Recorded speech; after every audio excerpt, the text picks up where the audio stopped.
We are Rogue Media Sports. Opportunity missed. Big time opportunity missed. And it's safe to say the Manchester Derby was a snooze-fest. And people, I was wrong. I was badly wrong. This is Mind of the Football Fans podcast. Let's go.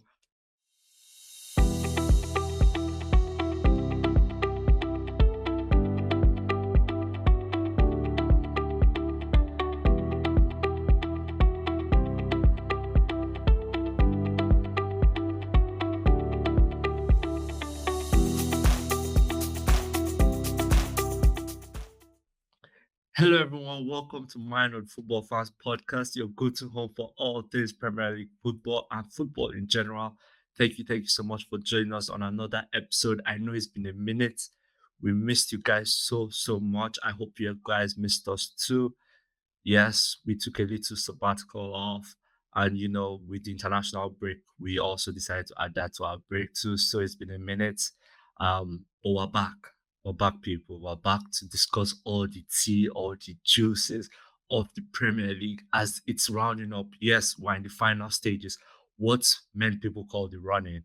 We're in the running of the Premier League. 7 games to go.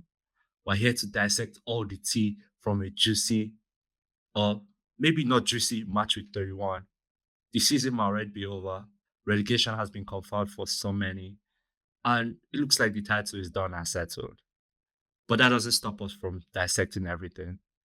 But before we get into that, I have to start by saying thank you to all our amazing subscribers. If you have subscribed to the channel, thank you so much.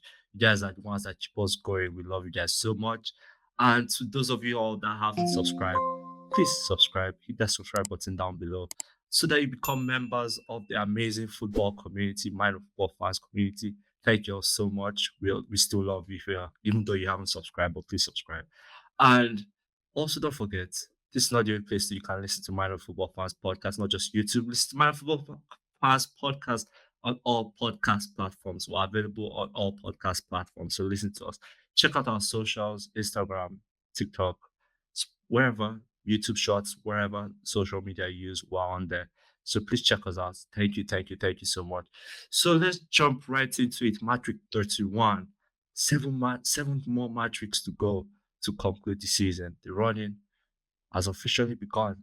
So let's jump right into it, shall we? With the first game of the season, the first game, I'll dissect Fulham 3, Liverpool 2.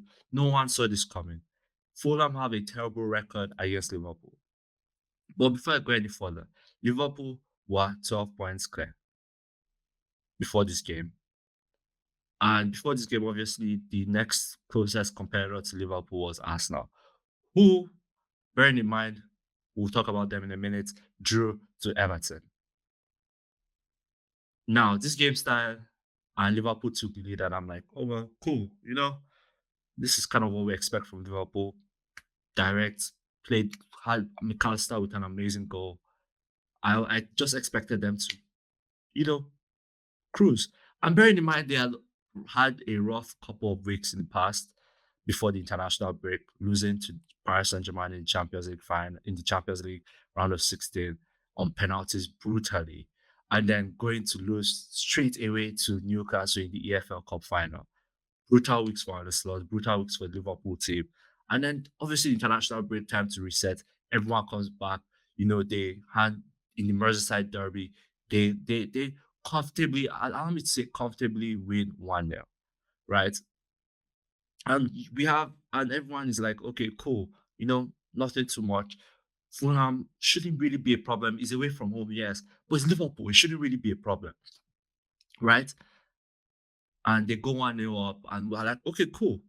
And then Fulham fire back. 3 goals in the space of 10, 15 minutes. This is the first time Liverpool have conceded 3 goals in a half where they scored first. Where they literally scored first and they conceded 3 goals in the same half. Poor defending errors. Poor defending errors. And obviously, Luis Diaz pulled one back. This is what it is. But before I move on to Liverpool, shout out to Fulham.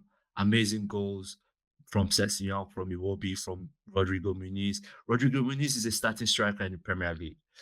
I don't know for what team. Definitely, I don't think he's a top five team, but he can definitely be starting for like, you know, Brentford or like even Fulham. He should be starting for Fulham, but obviously there's Raul Jimenez. But shout out to Fulham, very surging for that Champions League spot or that Europe spot. I don't want to say Champions League might be a stretch, but stretching, really roaring for that European spot. And it's possible, obviously. We all know if you follow football, European football, it's so possible that the Premier League could have 11 teams. And we're not going to dissect all that now. That's probably maybe for the end of the season. But it's possible that Premier League could have 11 teams in Europe this season in all three European competitions this season, which is mental to think of. Now, moving back to Liverpool. Some might say this might be complacency from them, obviously being 12 points clear, and obviously knowing that previously or the day before, Arsenal had drawn to Everton, right? Some might say maybe they just took the foot off the gas. For 15, 20 minutes, they took their foot off the gas. Others might say, well, no, it's not really that. They have just not looked. Salah hasn't looked like himself in the past few weeks. This, that, and then obviously errors. All the goals were all from bad errors. The first one from Curtis Jones, the second one from Robertson, and then third one from horrendous. One of the few times you say Van Dijk made a mistake. Horrendous mistake from Van Dijk. It could be any of them. What Liverpool, and it's safe to say the title is already decided. Let's be frank. The title is already decided. But what Liverpool have to avoid is making sure that it doesn't become scruffy. And I'm not taking credit for this take because it's Gary Neville. And I don't really agree with Gary Neville on a lot of things. But I do agree with him on this one in terms of Liverpool cannot make this title look like it was more than the hustle, if you guys get what I mean. And I'm probably by speaking in some really big terms, but let me break it down for you. They are 12 points clear with 7 games to go, meaning they have technically they should finish. Technically, they have 21 points still left to play for. 21 minus 12 is 11. 21 minus, is my math right? 21, 12, or 9, right? 21, 12. Yes, it's 9 points. 9 points. So technically, they should comfortably win, whatever. Now, they shouldn't play, or rather, they shouldn't make it to the point that Arsenal cuts the lead down to 6-3, where it started to look like crowds, like doubts creeping. You know what I mean? They shouldn't make it. It should, and I'm not proud to say this, but they should go to the Emirates, or rather, Arsenal should go to Anfield and give Liverpool a guard of honor. That's how comfortable it should be for them. They should go to Anfield and give Liverpool a guard of honor. Every team that Liverpool play from pretty much Matchweek 35. No, Matchweek 35 isn't much, it's a stretch. From Matchweek 33 should give Liverpool a guard of honor. That's how this title should go. It shouldn't come to the point of they have to wait till when they play Arsenal with 1 game to go for the title to be confirmed. No, they shouldn't get to that point. That's all from a Liverpool point of view. And I might have just gone through a rabbit hole, but you all get what I'm saying. You'll get what I'm saying. You'll get where I'm going with this. So they shouldn't make it scruffy. They shouldn't make it look like it was definitely more than the horse, because they have been excellent. Liverpool have been excellent. And this is where I have to lift my hands up as an Arsenal fan, and also as one of my hot takes. If you all remember from first episode of this new year, where I said come May 2025, Arsenal will host the title. I was definitely wrong on that. So many things have gone wrong for Arsenal this season. I can't even start to mention some doings of their own, some just football being football. I have to hold my hands up high and say Liverpool have been excellent this season and they deserve the title. But they should not make it more than the hassle, if you guys get what I mean. Anyways, so credit to Fulham. Shocking loss for Liverpool. No one really saw this coming, but it is what it is. Moving on to next game, Everton 1, Arsenal 1. When I saw the team sheet for this game, I was like, okay. On a good day, we get the 3 points. On a not so good day, we'll get the draw. On a terrible day, Arsenal gets the loss. we kind of saw where Mikel Arteta's mind is going with this. Or once the team sheet came out from this game, we kind of saw where his mind was going with this particular team and where his mind is at right now for this team.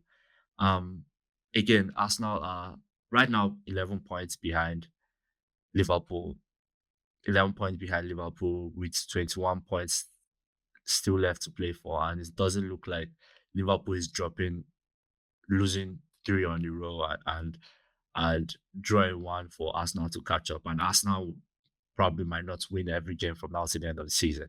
Let's be realistic. So it looks like Mikel Arteta has kind of, you know, changed his mind and moved over to where it looks possible, the Champions League, because they are in the round of 16.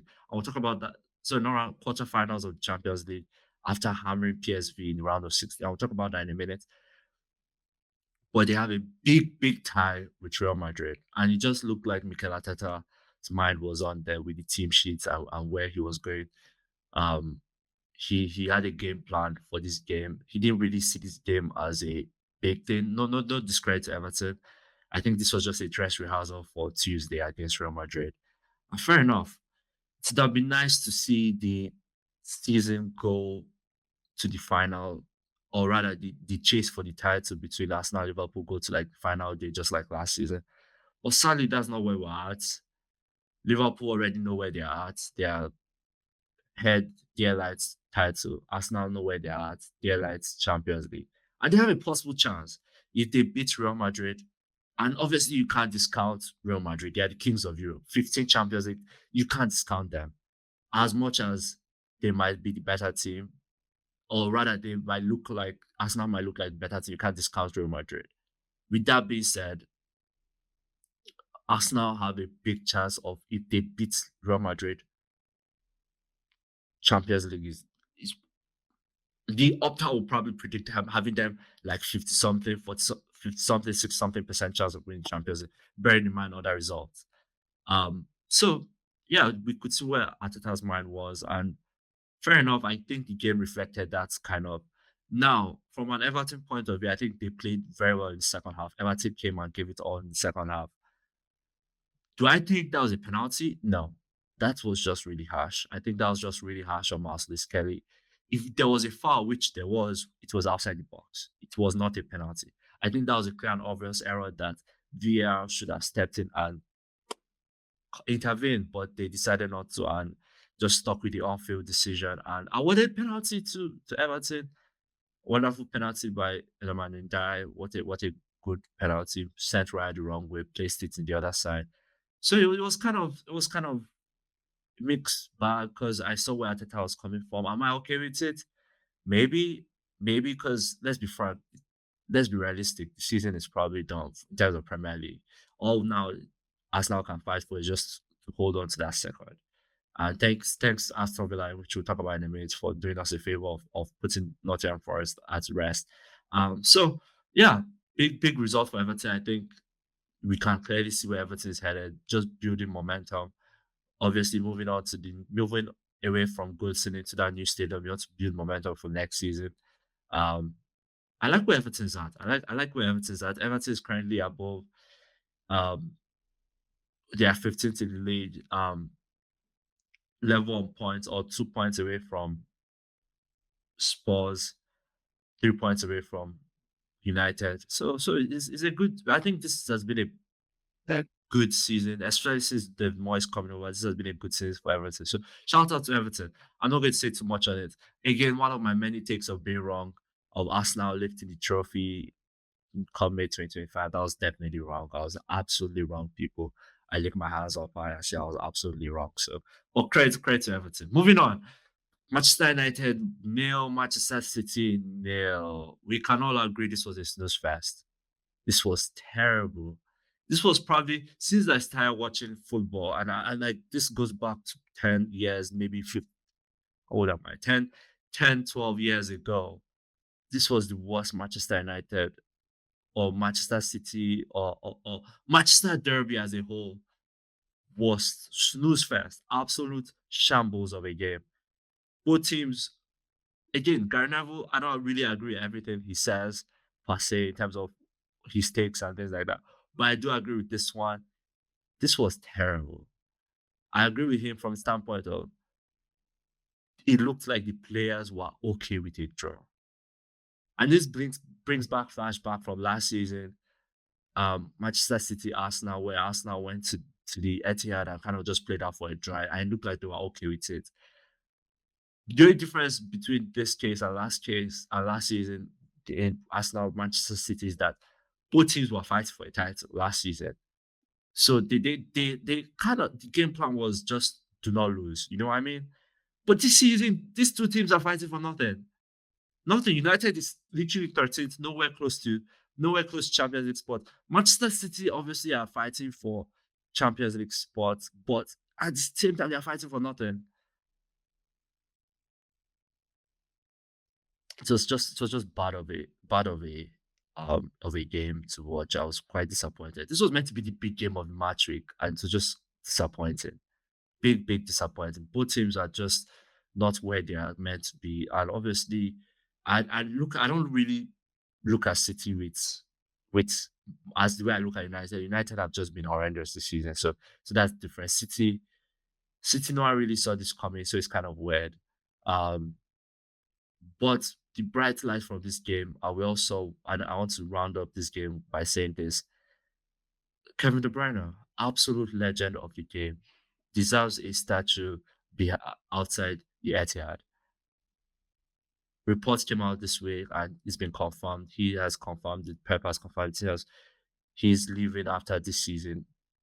I can't remember watching the Premier League and not thinking of the Bruyne. It would be so weird watching the Premier League and not seeing De Bruyne. It's like how when David Silva left or when Aguero left or even Steven Gerrard, when they are all this I when you start watching Premier League, these are the players you grew up watching. You know what I mean? These are the players that just like if Mo Salah leaves, like it would be so weird watching Premier League without Mo Salah. But I digress. But yeah, Kevin De Bruyne, an absolute stud, midfield maestro. He was the orchestrator of everything Manchester City. He deserves a proper farewell tour. He'll be missed, he'll be gone. It pains my heart. But also I'm so happy because he's over the past few years, he's been the miles of Arsenal. Every time Arsenal plays City, he's always the one pulling strings, playing all the balls for people to score. So as an Arsenal fan, I don't mind.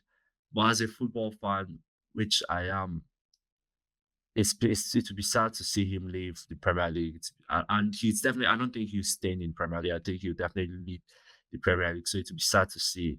Pains my heart. But he deserves all that he's got. And he's a legend. He's a legend of the game. He's a Premier League legend. He's a Manchester City legend. They should, again, I stand that there should be a statue outside of the Etihad for Kevin De Bruyne. A staple of consistency over the last few years. Excellency. Excellent in his craft.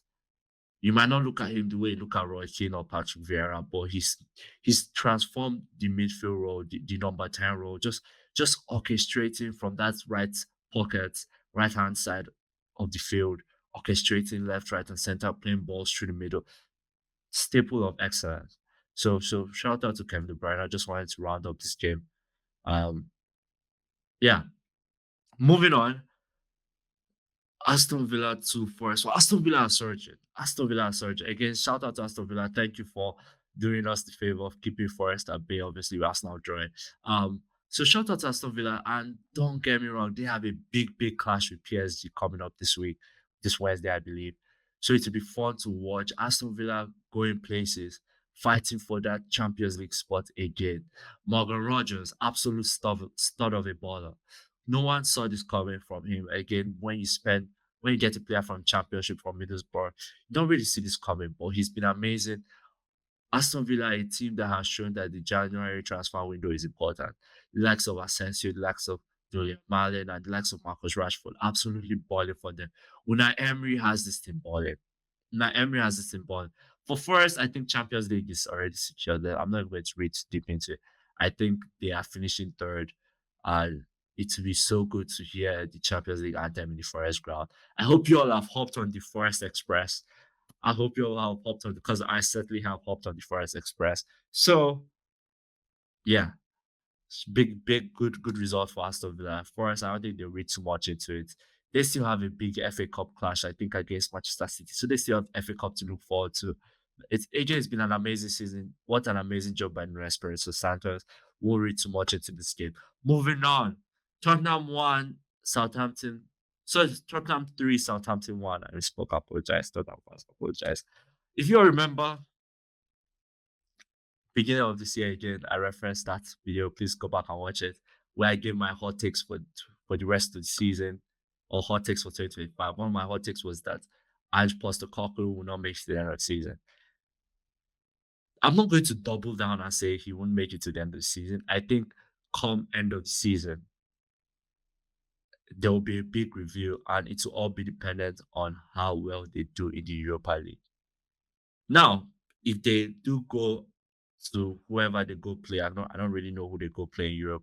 I can't, like, yeah, I can't tell you that right now. If they go play that in the quarterfinals and they lose, I think come the end of the season, Ange is out. That I'll double down. I think come end of the season, Ange is out. Now, if he does win, or let's say he does make it to the final, and maybe he doesn't win, then he makes it to the final and they don't win. I think that will probably just buy him one more season, or buy him halfway up next, buy him the first half of the season next year. I think that's what will happen. If he does win it, that might probably buy him the whole season next season. But if they make it to the final and they don't win it, I think that would have just bought him the first half of the season next year. But if they do not and they lose in the quarterfinals to whoever they're playing, I think Ange is gone come end of the season. But that's just what I want to say. Shout out to Brennan Johnson, bagging 2 goals. I was so surprised he wasn't allowed to take the penalty to get his hat trick, but he's Spurs top scorer, Spurs leading scorer in all competitions, which is crazy to think of considering they have the likes of Son and Richardson. But yeah, shout out to Brennan Johnson. Good game for them. Obviously I watch a lot of podcasts and I saw something about last week where Spurs lost to Chelsea. Everyone kind of had Southampton going to the Tottenham Hotspur Stadium and I'm beating Tottenham. I didn't really see that. I thought that was a crazy take. But this all but confirmed, rather, this confirmed relegation. This kind of what we all knew it was coming. Southampton gets relegated. They currently have 10 points. 10 points in the league. 10 points in the league, which is crazy to think about. They are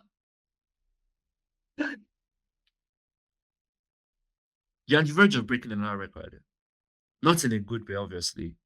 They obviously broke the record yesterday for being the first team to get relegated with 7 or more games to play. And they're on the verge, if they do not win a game or draw a game from now to the end of the season, they'll have a worse point record than Derby, who had 11. Finished the season with 11. 11 points.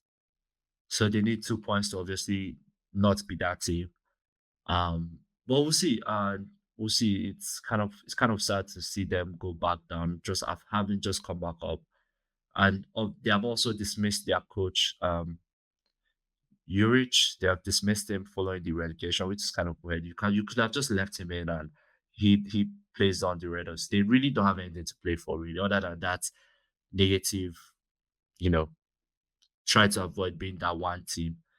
They really don't have anything to play for. So it's kind of sad to see. But shout out to Spurs. I'm not doubling down, but I'm rather retweaking my take that Ange season is dependent, or Ange being the Spurs manager is dependent on how they do this week and next week in the Europa League. Moving on, Brentford 1, Chelsea. Sorry, Brentford 0, Chelsea 0. Another snooze-fest. I think it's safe to say Chelsea have the Conference League in the bag. That's kind of where their attention is, which is fair, to be honest. But I kind of expected more from Chelsea in this game. I kind of thought they would have done more. Again, just like Arsenal, you kind of saw where Enzo Maresca's mind is at. But then again, it's the Conference League. They kind of had that in the bag. I'm not. I'm not really going to say anything. Yeah, this was also kind of a snooze fest of a game, which is kind of sad to see. Like it's kind of sad to see where every team is at in this stage of the season in terms of okay, we've kind of given up on we know we're not going to win the league. Uh we kind of have maybe Europe in the bag, so let's just focus on it's kind of weird um as football fans knowing that the Premier League is the best league in the world, kind of weird seeing all this. Um, but we're not going to read so deep into it. We're just going to keep it what it is. Moving on, Ipswich 1, Wolves 2. Now, this was going to be the game that decides Ipswich's fate. If Ipswich had won this game, they would have cut that lead because Wolves had a 9 points or was it 12-point lead. They would have cut it to 9 with still 21 points to play for. But sadly, that was not the case. And now Wolves have a 12 points, 12-point lead. Again, they would have cut this lead to 6 rather. Because it was a 9-point lead, they would have cut this to 6. And it would have been interesting. But now with 12 points and just 21 left to play, knowing that Ipswich will not win all their games from now to the end of the season, I think the deal is done for Ipswich. And this is another of my takes that was wrong. I said come May 2025, Ipswich will not get relegated. I've been standing on business from beginning of the season that Ipswich will not get relegated. And was I wrong? Again, I hold my hands up high saying I was wrong. I was wrong. I apologize. I was wrong. So it's kind of sad.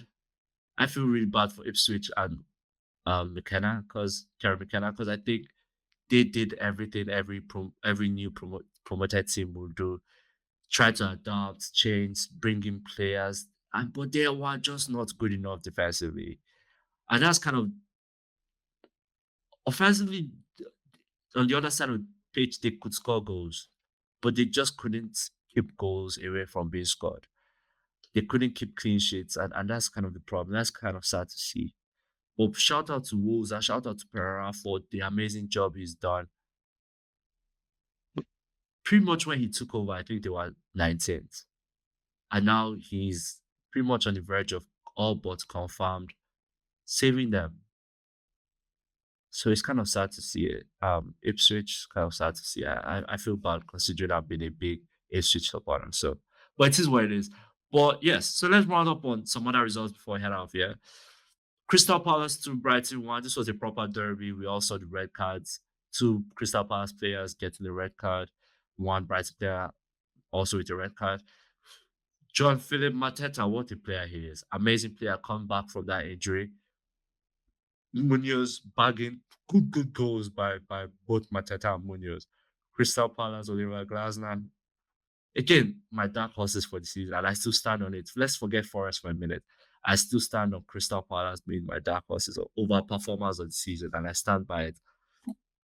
Currently 11th. If things go well, I mean off 4 points off ninth, 5 points off eighth, 7 points off with 21 points still left to play for. Anything is possible. Anything is possible. So yeah, shout out to Crystal Palace. Moving on, West Ham to Brighton, Bournemouth. So I think this was a good game in terms of when we look at all the other games in comparison. This was a good game. Both teams going at it. West Ham haven't just clicked, especially with the hiring of Graham Potter. I'm not going to read too much into it. We'll give him a full transfer window, a full preseason, and then we'll read too much into it. You know what I mean? So good games. Good. I think it's a good point for both teams. Bournemouth kind of falling off lately. Yeah, Bournemouth have kind of fallen off lately, which is kind of sad to see. So, but boys, overall, I think it's still a good season for Andy Riola. I think no one really saw them where they are at, but overall, it's been a good season for Bournemouth. West Ham just kind of coasting. Obviously, they are still miles away from relegation, so no one is really into that. Anyways, before we head out of here, Let's talk Champions League round of 16. I think I touched on it earlier. Champions League, sorry, not round of 16, quarterfinals. I don't know what's wrong with me today, people. I don't know what's going on. I don't know what's going on. But yeah, Champions League quarterfinals, huge clashes. Obviously, with the big one being Arsenal, Real Madrid. Who do I have winning this? I'm not being biased here, but I think Arsenal have a good chance. Real Madrid faltered against Valencia, lost to Valencia at home at the Santiago Bernabeu. No one really does that. You don't really go to Santiago Bernabeu and lose. Sorry, I win. But they did. Oh, people, I'm sorry. I know what's wrong with me. I know what's wrong with me. But anyway, yeah, people don't go to Santiago Bernabeu and win. But Valencia did that this weekend and Madrid lost. So do I think Arsenal have a chance? 100%. Arsenal take care of business at home, which is the first leg this Tuesday. Take care of business, go to the Bernabeu, and maybe draw. And you'll be good. You know what I mean? So I do see Arsenal coming out of this tie. I think Arsenal are the better team. Obviously, there's a huge boost with Bukayo Saka being back, and obviously mixed emotions because Gabriel is out and he's done for the season. But I still think Arsenal on both sides of the field are the better team. Real Madrid, if you look at their front four, are probably better, but defensively, I think Arsenal is by far better. And in the midfield, I think Arsenal is also by far better.